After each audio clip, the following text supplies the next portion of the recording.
Hi, my name is Jacqui-Lee Pryce. Welcome to Shadowboxer. I'm here at the Aqua Gym in East London with Louise Orton.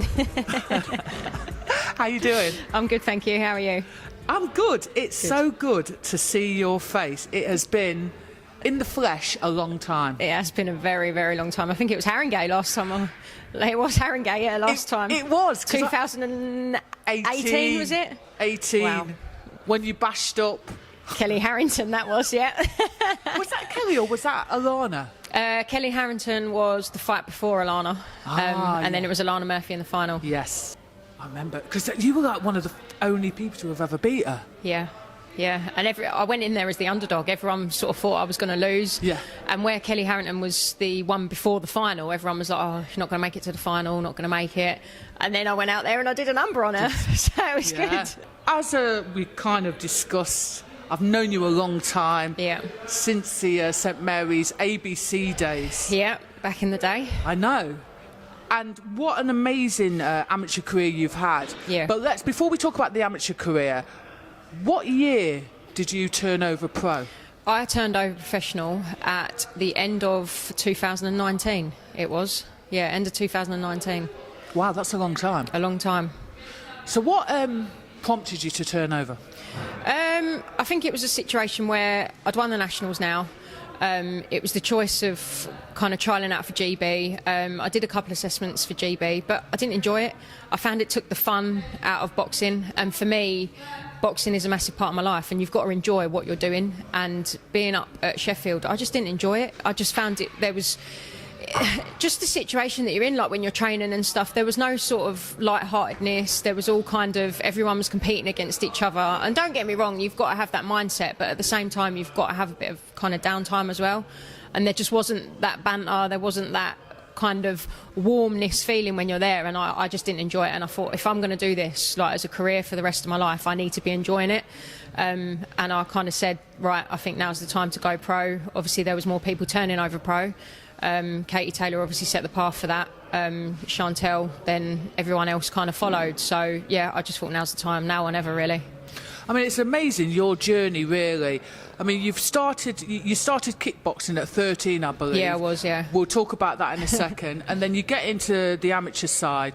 I mean, was that because, let's say, you know, the amateur side for girls was really starting to take off? There was this chance to box for your country, etc. Is that the kind of thing that made you kind of turn away from kickboxing and to boxing? So with kickboxing, I'd done kickboxing since I was 12, and I was competing when I was like 16, 17 and even 18, and I'd won everything. There was nothing left to win, and I kind of felt like I need something more, because although kickboxing's great, I won quite a few titles and stuff like that, you're only ever boxing in a nightclub for earning someone else money. You don't really earn money out of it or anything like that. And it was Chantel turned over, because obviously we used to train together. Chantel turned over into the amateurs and said, like, you've got so much more opportunities, so many more avenues. But I held back a little while. I didn't want to kind of make any hasty decisions. But then female boxing got accepted into the Olympics, and I thought, right, I'm now turning, like, this is the time now to go from kickboxing to boxing. So yeah, I did that and I never looked back. There's a lot of people actually that turned over from kickboxing. I think prior to 2012, it was kind of like, okay, it was the announcement of it being accepted as an Olympic sport that everyone then kind of went over, because kickboxing wasn't an Olympic sport. You didn't have that choice. So yeah, that was the time when it got accepted. Yeah. When you talk about you did a lot in kickboxing, yeah, and there wasn't anything else to achieve, what sort of levels did you get to in kickboxing? So kickboxing, as a junior, I was world junior champion. You can't obviously get higher than that. And then when I boxed as an adult in kickboxing, I was British champion, I was 3 Nations champion, I was 5 Nations champion, and after that, it's kind of like what do you do? So beating everybody up. Yeah, exactly that. I didn't lose. I was unbeaten. I didn't lose. So beating That's aggressive. Yeah, that's funny. But yeah, so quite rightly you're saying, well, I want a new challenge. You go over into boxing. How was that transition? Did you find it easy with the, obviously the distribution of weight is different. Yeah. There's, you're using your arms instead of your legs. Yeah, everyone kind of said to me, do you not feel like you want to kick? But do you know what? I actually didn't. When I had boxing boots on, because obviously in kickboxing you're barefoot and you have like foot shields and stuff like that. But as soon as I put boots on, I didn't want to kick. And even in kickboxing, I never really kicked anyway. I just did the minimum amount of kicks through the round. I always was more dominant with my hands. Yeah. So I think I transitioned quite well, really. The only thing that I think I struggled with was with kickboxing. You're a lot, how would you put it, unbalanced, because yes, you've got to do your kicks and stuff like that as well. So the stance is slightly different, whereas boxing, you're more equally balanced. You're more kind of bent at the knees and stuff like that, because you've obviously got to absorb the shots. You've got to like get the power from that as well. So I think I did struggle with that for a little while, but yeah, nothing too major. And then, you know what? You kick everybody up in kickboxing, literally. And then you come into the boxing. And I mean, I remember watching you and doing, you know, you've had such a great career and you just took everything in your stride, Louise, to be honest with you. There was no ego or anything like that. And then you've gone ahead, you win the Southern Counties, and then you win the elites, didn't you? But before that, you were a finalist for 2 years running, were you not? 2 years running, I was a finalist, finalist for 2 years running. So literally, I think the moment that kind of everyone noticed you, and I don't mean this in a bad way, because you're a quiet person, you used to just get on with your training, very determined, and then all of a sudden you get to the Harrington Cup and you fought two people that effectively you shouldn't have beaten. Talk to me about both of them. So I drew Kelly Harrington, and I actually boxed Kelly Harrington about 3 or 4 years before then, and we had a good fight. We had a tough fight, but I was quite raw at the time in terms of boxing, and she did beat me, and I kind of thought, wow, she was good. Just tell the viewers who Kelly is. So Kelly Harrington she's from Ireland. She's an Irish boxer. She is world champion. I think she's won Commonwealth. She has won literally every competition out there as an amateur. She has won, and she is ranked up there at the top. So her and Katie Taylor was training together. She was on the same team as Katie Taylor, but yeah, she was ranked #1 in the world for a fair few years. So at the Harringay Box Cup that you're talking about, when they did the draw, and I drew Kelly. You just got the worst I draw. did. I had the worst, and I seem to always have that worst luck. But I drew Kelly Harrington for the first fight. I think it was on the Friday or the Saturday. Drew her for the first fight, and straight away everyone was like, "Oh, that's Louise out of the competition." Everyone was sort of like, "Oh, tough fight here." And I was like, no, do you know what? Like, I've improved since I last boxed her, and I thought I'm going to give it everything. Went in there with the underdog. Everyone was expecting me to lose. True. Yeah. But do you know what? I won every round. I was on top of her every round, and I think she was shocked as well. She didn't know what to do. And like when I was hitting her and I was still coming forwards, I think she panicked. She didn't know what to do. She literally didn't know what to do. So yeah, I was chuffed with my performance there. And then you go on to the finals. Who did you box in the final? So yeah, in the final I had Alana Murphy. Again, she is another well-known amateur boxer. She won silver, I think it was, at the Commonwealths. It was either silver or bronze, I think, at the Commonwealth Games. She's won pretty much everything for the Army. She's won the championships. She's a tough kid as well, isn't she? She is, yeah. She's very tough. She's quite aggressive, come-forward fighter.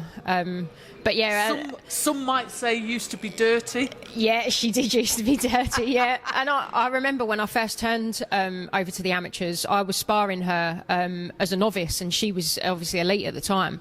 And I was learning from her. She was kind of like the person above me who I aspired to be. And we always kind of, not avoided each other, but we never ended up meeting in the amateurs. But then, obviously, when I boxed her in the final, again, I think everyone probably expected me to lose. Yeah, I do think I did help you with a little bit of coaching, did I not? You did, actually, yeah. So I might take a little bit of props for that. She even said at the end, she said, I did wonder when this fight was going to happen. And she said, obviously, since we sparred, you've improved massively. And she said, yeah, you did good. Yeah, fair play. But yeah, no, it was massive achievement. Obviously, beating two people who many years before that I aspired to be like. Yeah. And then I'm beating them quite clearly. Yeah. So, yeah. I remember that. It was it was basically the angle work. Yeah, exactly that. Yeah. And that was something that I focused on, because I think in the amateurs as well, a lot of boxers are come forward boxers, Yeah. and you don't see much lateral movement Yeah. or much kind of footwork and angle work and stuff, and that is stuff that I was working on at the time. I did a lot of work with Carl on that, like practicing my angles, stuff like that. So yeah, it was good.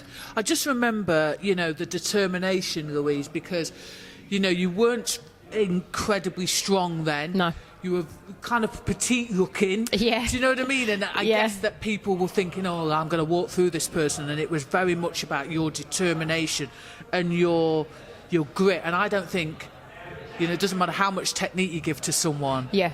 You can't buy that. Exactly. Yeah, you can't buy that. You can't buy a heart. And yeah, I'm not the strongest boxer out there, but I've got the strongest heart out of everyone, and I've got the strongest mentality out of everyone. And yeah, like I said, not going to get in there. My intentions is not in there to get and knock everyone out, because I don't believe that's what boxing's about. I think boxing's being able to kind of demonstrate that you can adapt to any situation. And if I am boxing someone who's stronger, I'll adapt. I'll find a way to beat him another way. 100%. So I'm going to take it back, you know, before your fight career. Obviously, we talked about you starting in kickboxing. Yeah. You experienced, it's been documented, a bit of a difficult time in your formative years. Yeah. And you're a wayward teenager, and then, you know, your mum is... She's at her wit's end. She doesn't really know what to do with you. Yeah. And from what I understand, it was a family friend that said, do you know what, why doesn't she try kickboxing? Yeah. Yeah, talk to me about sort of the first time you kind of go into kickboxing. How were you able to channel that, all of that stuff? Yeah, so like I said, it's been documented out there. I did have quite difficult kind of experiences as a child. Struggled quite a lot, full of like anger, aggression, and I didn't know how to process it. And initially it was like drinking every weekend, getting myself into trouble that I shouldn't have been in at that age, like trouble at school, kind of getting kicked out of school, stuff like that. And mum's friend, like I said, mum didn't know what to do. So mum kind of turned to her friend for advice, and she said, get her into something, like get her into kickboxing. I went kickboxing, and being able to stand there and punch the hell out of a bag and kick a bag, I felt like all this energy that I had, I was able to expel. I was able to get it out of me. And I remember going home after the first time I went to kickboxing, and I thought, I feel so much better. Just to be able to release like all what I was feeling inside, and just to get it out. And like I said, since then, boxing and kickboxing has been my saviour. It's been what has kept me kind of on the straight and narrow, and it gives me a purpose. It gives me something to focus on, and it makes me feel as if I've achieved something. So yeah, it means a lot. I mean, people do talk about, you know, boxing saved my life. Yeah, Literally, it has saved yours. Yeah, it did. Like, I've been through times in my life when I've not seen a way out, and when you get to that stage, I think I was only 15, 16 when I was having thoughts like that. And to then kind of have something that gets you back from that gives you a purpose to kind of carry on and to find a way forwards. Like, yeah, it did literally save my life. I wouldn't like to think where I'd be right now if I wasn't boxing or kickboxing. Yeah. I think a lot of people think that's a cliche, but we in the sport know how important, not just the sport, but the people around us, what you get from it. Exactly, yeah. And as well, that's kind of why I do the job that I do now as well, because where I've been in the situation that those people are in, I feel like I can help them and to kind of get them on the right path that I got on. So yeah. Let's talk about, you know, your career. So in the latter part of your boxing career, you then decide to go to university. You're working you already were a mental health nurse at the same time, and then you go to uni as well. Do you know what I mean? It's like, I guess you've kind of touched on it a little bit, but what was it that made you go, okay, I want to do psychology and criminology. This is what I want to do with my life. Yeah. Yeah. So, like I said, I had trouble kind of in my upbringing, and I didn't understand much about like how people think, how people feel. I didn't understand how I was thinking and feeling, and I started to read a lot of books about like psychology and understanding the mind and stuff like that, and I thought, this is really helping me. And I thought, if I can learn this and then teach it to other people that are in a similar situation, then I can help them. So, yeah, I did my first undergraduate in psychology and criminology. And when I finished that, I started working in the prison, just as like a support worker, working with prisoners, and then actually working in the community as well with ex-offenders. Did that, and I thought, I want to progress here. Like, this is kind of like the base level. So I then went back to uni and did my master's in forensic psychology, because I did want to do my doctorate, and part of doing the doctorate was that you had to do your master's. So I did my master's in forensic psychology, went back to the prison actually, and progressed in the prison, like obviously promoted in the prison. Did really well. And I kind of thought as well, yeah, I can expand on this further. And I like learning, I enjoy learning, and I think you can never... There comes a point in your life you never stop learning. I think agree. It's always good to learn. It keeps your mind active, keeps you motivated. So I then went back to uni again, and I did another master's in mental health nursing. Hold on, you did another master's? I did, yeah. I've done 2 masters now. Oh my god! Yeah, 2 masters now. And how old are you? Now I'm 30. That's mad. I know I only look 24, but yeah, no, I'm 30 now. That's mad. Yeah, it is. It is, and that's what I mean. I've achieved a lot in my life, but I've not even begun yet. This is like the starting point. This is the starting point. Massive. So you were doing, all of that plus training. I mean, did you at the time think that the amateur boxing was almost like a hobby and didn't see it going? Any. You've talked about, well, GB wasn't really for me. Was it more of a hobby? I struggled massively, and I still do to this day, to fit everything in my life. But I wouldn't give up any of it. Like it's all important to me, and I do whatever I can to make it work. But yeah, initially when I was studying, when I was training full time as well, full-time relationship, trying to work as well, like to earn an income, I did struggle, and there was kind of times where I had to be in 3 places at once, and it's like, what do I do here? How do I decide this? And boxing always got picked. I would literally sometimes, I probably shouldn't say this, but I would bunk lessons just to go and train, to work on things that I needed to work on. But yeah, there was times when it did overcome me. I was really stressed, like I was struggling to sleep, and even just finding the time for yourself. Most boxers know you don't have time for yourself, especially in the amateurs. So yeah, that was quite difficult. Are you finding it easier though now as a pro, that because there is a set schedule as such? Do you know what? I actually think it's more difficult now as a pro, because all the amateurs, because they're amateurs, they train in the evenings. A lot of things are accommodated around training in the evenings. Professionals that are like getting good sponsorship, they've been signed, they're able to train in the day because they don't have to work. But at the minute, I'm still working full time. I'm training full time. I've still got a relationship. I've still got a house that I've got to maintain. I've got bills to pay. So for me, it's been difficult to try and find the sparring of an evening, because everyone's already done their training during the day. Yeah. So thank God that I've got such a supportive work, like where I work at the moment. I've got such a supportive team around me. Like my manager, I can't fault him. Like if I need time off work, he'll give it to me. So that has been quite helpful in that instance. But I've actually, not many people know this, but I've actually had quite a long discussion with family and my partner and Duncan, my S&C coach. But I'm actually considering going part-time at work to focus more on the days that I am off, to focus more on boxing, because it then gives me more time to focus on the other areas in my life that I don't have time for at the moment. Like, I do struggle to fit everything in, and like my relationship with Carl and stuff like that, I want to be able to have more time to spend time with him and to develop more kind of relationships with friends, because I hardly even see my friends, and that's not good, because you need every aspect in your life. If all you've got is work, or training, it's a very, very lonely place to be, a very lonely sport.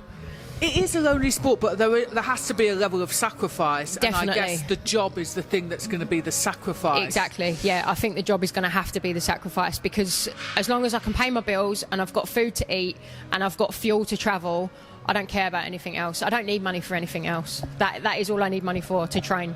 It seems like, you've made this decision to go backwards, take a step backwards to go forwards. So yeah, let's talk about your professional career now. You've turned over in 2019. And yes, I guess, we can argue because of the pandemic, etc. It's been tough on everybody. But I find it really hard to believe, Louise, that you haven't had a professional bout yet. Tell me about it. So yeah, when I first turned over, I was having a few problems with the manager that I had. I felt that they sold me the dream, but the dream didn't exist. So I was given all these kind of empty promises of, yeah, we can get you this, we can get you that, and nothing fruitated from it. Nothing came of it, and I didn't get those chances. So I thought, okay, perhaps this isn't the right management path that I need to be on. Perhaps I need to find another manager. Found another manager, and again, things happened. Like, I felt like I was kind of lied to in a sense. I was told one thing, but yeah, actually another thing was happening. And for me, being the age that I was, I didn't have time to mess around. I wanted to progress quick and get on and kind of get on with it. Yeah. So again, I kind of thought, do I sit around and wait? Do I kind of go somewhere else? And then I actually moved boxing gyms at the time because trying to fit everything in at the gym I was currently at, my coach worked full time. It was difficult for us to fit it in. So I went to a club where with now Richard Sawyer, he coaches as his job, so it's easier to kind of fit around everything else. And he said, what about Alfie Warren, who I'm now with with Warren Boxing Management? So I thought, yeah, this could be a good path to go down. So yeah, I left my original manager. I'm now with Alfie. Was due to box in March for my debut, but because of COVID, it was pushed back. But I'm hopefully now looking at boxing in July. So yeah, we're aiming for that now. But it has been so frustrating that I've been pro for this long and I haven't been able to box. And I feel like I've got so much to give that it's not necessarily me missing out, it's everyone else missing out as well. Listen, I have to agree. People are talking about how, I don't know, women's boxing is big now.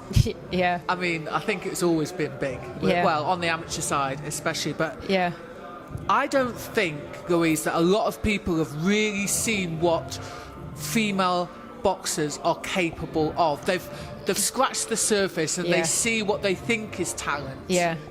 No, totally agree. Like, some of the people out there, no disrespect, but like you say, I think they've only scratched the surface with what's out there at the moment. Don't get me wrong, there's ones that are there that deserve to be there, that have paved the way, that are going to kind of create history. But yeah, they definitely don't know what else is out there at the moment. And that's what I mean. I think when I get out there, they're going to see real talent. They're going to see real boxing, real female boxing. I'm going to be honest, Louise, I would put you in the same category as, you know, your Katie Taylors, your Chantel Camerons, your Ellie Scottneys, your Natasha Jonases, your, have I forgotten anyone, your Lisa Whitesides. Yeah. That's the level. Yeah. Right, they're not ready for that level. Yeah, you understand? Exactly. Yeah, that's what I mean. And all the ones you've just named, obviously minus Lisa and Katie, I haven't had that opportunity yet, but your Ellie Scottney, your Chantel, all of these, like Tasha Jonas, I'm sparring all of these and I'm holding my own, if not better. And I think the fact that some of them like boxing for world titles, completely agree they should be there. But then you've got other people that are boxing for world titles that I think, should they be there? And for me, it's quite disheartening when I'm up there with the top, sparring the top, holding my own, and even they support me, and they're like, I can't believe that, like, kind of you having to start at the bottom. Like, they can't believe it either. And yeah, it is frustrating, but I think I just need a chance. As soon as I can get out there, once people have seen me box once, twice, they're going to be like, wow, where is this person be? And I'm not saying that big-headed, I'm just saying that because I believe in my ability. Absolutely. Because I'm comparing to myself to the people that are already out there, that I know that I kind of compete with. Yeah. So it's interesting because, you know, we've come quite a long way in terms of, you know, it's not very British, is it, to say you're great, and yet, you know, we kind of have to stand now, because of social media and everything. We have to stand up and go, do you know what I deserve? Yeah. And I'm telling the viewers, because I know you, Louise, and I've seen what you've been capable of and what you've achieved over the years. You know, this is a special young lady. If you could, I don't know, write the script of the next 5 years, what would that look like? The next 5 years, people are boxing for world titles within kind of like 18 months of their career. In the next 5 years, I would expect 100 million% I would have world titles, 1,000,000%. And I would say even less than 5 years. I'd like to be there in 2-3 years because I can make it happen. I know it's possible and I know I've got the ability to do it. So you mentioned that Alfie was your manager. Are Queensberry Promotions your promoters? Unfortunately not, no. We have explored that avenue, but the information that I get fed back is that at the moment BT Sport aren't going to invest in female boxing. The kind of scapegoat person that they're kind of saying about that is because the only female that they've had is Nicola Adams, and since Nicola Adams they haven't had any female boxers, and at the moment they're not interested as far as I understand. Wow, that's interesting. Yeah. I thought they would like to give Matchroom a run for their money. You'd like to think so, and obviously if they did sign me they would be giving Matchroom a run for their money. There's going to be other avenues for you, Louise. I mean, it is such a pleasure to watch your journey to date. I'm 100% sure this is just the beginning of your pro journey. Thanks ever so much for giving me your time. That's fine, thank you.